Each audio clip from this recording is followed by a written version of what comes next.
Hello friends, हम ज्योति गुप्ता आप सभी का स्वागत करते हैं आपके अपने यूट्यूब चैनल ज्ञान दर्शन पर। आज हम एक नए टॉपिक को स्टार्ट करेंगे जो कि एल्गी से रिलेटेड आपके जितने भी डाउट हैं सबको क्लियर करेंगे। तो चलिए शुरू करते हैं। एल्गी सामान्य परिचय उसका ये है कि algae are chlorophyllous simple thalloid autotrophic and largely aquatic organism. Algae जो है वो क्लोरोफिलस होता है, सिंपल होता है, इसकी बॉडी थैलॉइड होती है। थैलॉइड मतलब इसकी बॉडी को हम रूट स्टेम और लीफ में डिफ्रेंशिएट नहीं कर सकते हैं। ऑटोट्रॉफिक क्लोरोफिल होने की वजह से ये ऑटोट्रॉफिक नेचर को शो करता है। एंड लार्जली एक्वेटिक ऑर्गेनिज्म, और ये लार्जली एक्वेटिक यानी कि बड़े बड़े झीलों तालाबों ऐसी जगहों पर पाए जाते हैं। आगे, the study of algae is known as phycology. हम फाइकोलॉजी के अंदर एल्गी की स्टडी करते हैं। फाइकोलॉजी को दो भागों में बांटा जाए तो इसका मतलब ये होगा, फाइकोस का अर्थ होता है सीविड्स, लॉगस का अर्थ होता है स्टडी, यानी कि उस वो ब्रांच जिसमें हम सीविड्स की स्टडी करें उसे फाइकोलॉजी कहा जाता है। और जनरली एल्गी को सीविड्स बोला जाता है, समुद्री खरपतवार। Algae belong to the sub division thallophyta. Algae sub division thallophyta के अंतर्गत आता है। थैलोफाइटा के अंतर्गत उसे रखा जाता है जिसकी बॉडी को रूट स्टेम और लीफ में डिफ्रेंशिएट ना किया जा सके।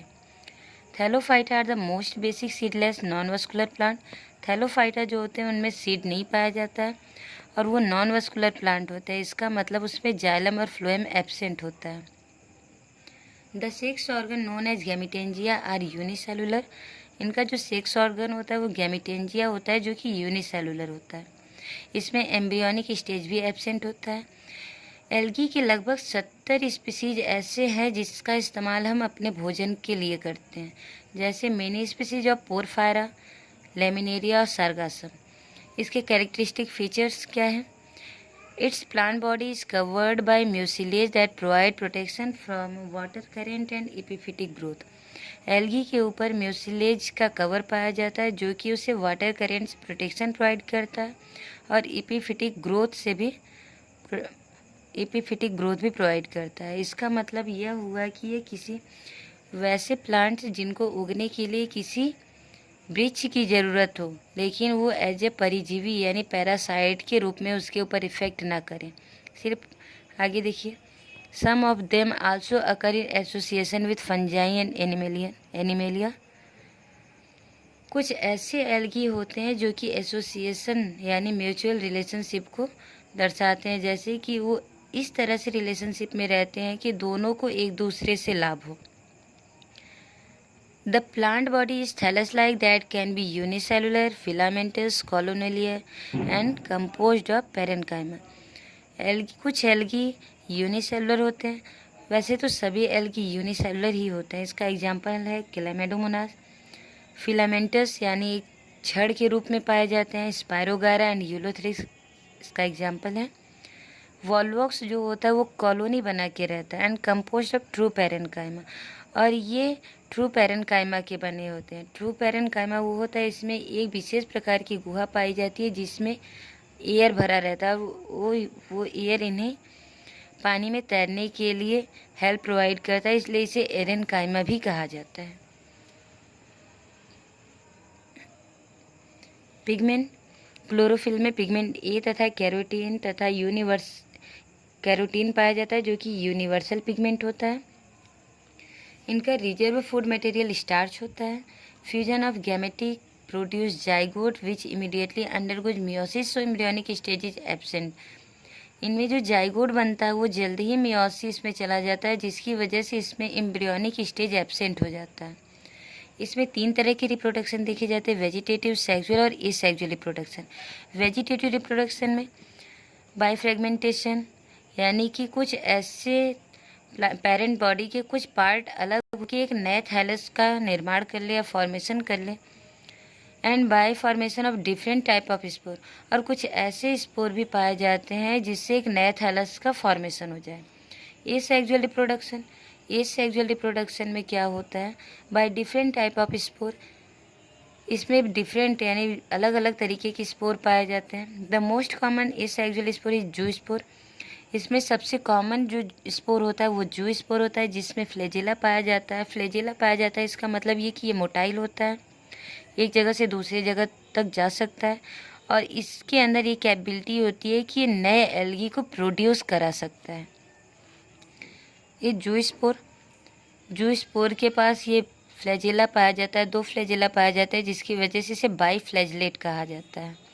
क्लोरोप्लास्ट पाया जाता है जिसकी वजह से ग्रीन कलर शो करता है। इसमें एकाइनेट इन नॉस्टॉक में एकाइनेट यानी वेजिटेटिव प्रोपागेशन, वेजिटेटिव रिप्रोडक्शन देखा जाता है। इसमें एकाइनेट यानी कि कोई पोर्शन ऐसा खंड होगा जो कि पेरेंट्स बॉडी से अलग हो जाएगा और ये एकाइनेट आगे चल के एक नए थैलस का फॉर्मेशन करेगा। एसेक्सुअल रिप्रोडक्शन में क्या होता है कि इसमें 2 तरह की गैमेट के फ्यूजन से एक नए ऑर्गेनिज्म या एक नए थैलस का फॉर्मेशन होता है। Sex organ unicellular and non jacketed gametangia, इसमें सेक्स ऑर्गन जो होता है वो यूनिसेलुलर होता है और इसमें किसी भी तरह के गैमेटेंजिया पे कोई भी जैकेट या लेयर नहीं पाया जाता है। इसमें मेल सेक्स ऑर्गन को बोला जाता है एंथ्रीडियम और फीमेल सेक्स ऑर्गन को ओगोनियम बोला जाता है। Type of sexual reproduction. अब सेक्सुअल रिप्रोडक्शन कितने टाइप्स का होता है? ये 3 टाइप्स के होते हैं, आइसोगैमी, एनाइसोगैमी एंड ऊगैमी। अब देखिए आइसोगैमी में क्या होता है, fusion of gamete of similar size. इसमें 2 गैमेट मिलेंगे जो कि सिमिलर साइज के होंगे। कुछ ऐसे गैमेट होंगे जो कि नॉन फ्लैजलेटेड होंगे जैसे स्पाइरोगायरा, और कुछ ऐसे गैमेट होंगे जिसमें फ्लैजेला पाया जाएगा और वो है यूलोथ्रिक्स। जैसे 2 सिमिलर साइज के आप देख रहे हैं कि यहाँ पे 2 सिमिलर साइज के गैमेट्स हैं, इनके फ्यूजन से एक नए थैलस का निर्माण हो गया है। नेक्स्ट एनाइसोगैमी में क्या होता है कि इसमें 2 गैमेट तो होते हैं लेकिन दोनों ही डिफरेंट साइज़ के होते हैं। एक बड़े साइज़ का होता है, दूसरा छोटे साइज़ का होता है और दोनों के फ्यूजन से एक नए ऑर्गेनिज्म या एक नए थैलस का निर्माण हो जाता है। इसका एग्जाम्पल है यूडोराइना। ऊगोगैमी को देखते हैं। Fusion between 1 large and non motile gamete female gamete and smaller and motile male gamete. इसमें 2 डिफरेंट तरह के गैमेट्स होते हैं, एक मेल गैमेट और दूसरा फीमेल गैमेट। फीमेल गैमेट जो होता है वो बड़ा होता है और नॉन मोटाइल होता है, यानी उसमें किसी भी तरह का फ्लैजेला नहीं पाया जाता। और मेल गैमेट जो होता है वो स्मॉलर यानी छोटा होता है और मोटाइल होता है, यानी कि उसमें फ्लैजेला पाया जाता है। और दोनों के फ्यूजन से एक नए ऑर्गेनिज्म या नए थैलस का फॉर्मेशन होता है। इसका एग्जाम्पल है वॉल्वॉक्स में 2 फ्लैजेला पाया जाता है यानी बाईफ्लैजलेटेड होता है। और नेक्स्ट है फ्यूकस। इसका लाइफ साइकिल देख लेते हैं। इसका जो लाइफ साइकिल होता है वो 3 तरह का होता है। हैप्लॉन्टिक में जो आएंगे उसके एग्जाम्पल हैं volvox, spirogyra, some species of chlamydomonas. Diplontic, इसमें आपके रखे गए हैं sargassum and fucus. Haplodiplontic, polysiphonia and ectocarpus. हम अपने अगले वीडियो में एल्गी के लाइफ साइकिल को डिटेल में समझेंगे। Classification of algae. R.H. विटिकर ने फोटोसिंथेटिक पिगमेंट के आधार पर जो एल्गी है उसे 3 क्लासेस में डिवाइड किया है, green algae, brown algae and red algae. Green algae को क्लोरोफाइसी, ब्राउन एल्गी को फियोफाइसी और रेड एल्गी को रोडोफाइसी के अंतर्गत रखा गया है। तो हम उम्मीद करते हैं कि आपको ये वीडियो अच्छी लगी हो। अगर आपको ये वीडियो अच्छी लगी है तो लाइक, शेयर एंड सब्सक्राइब करना ना भूलें। धन्यवाद।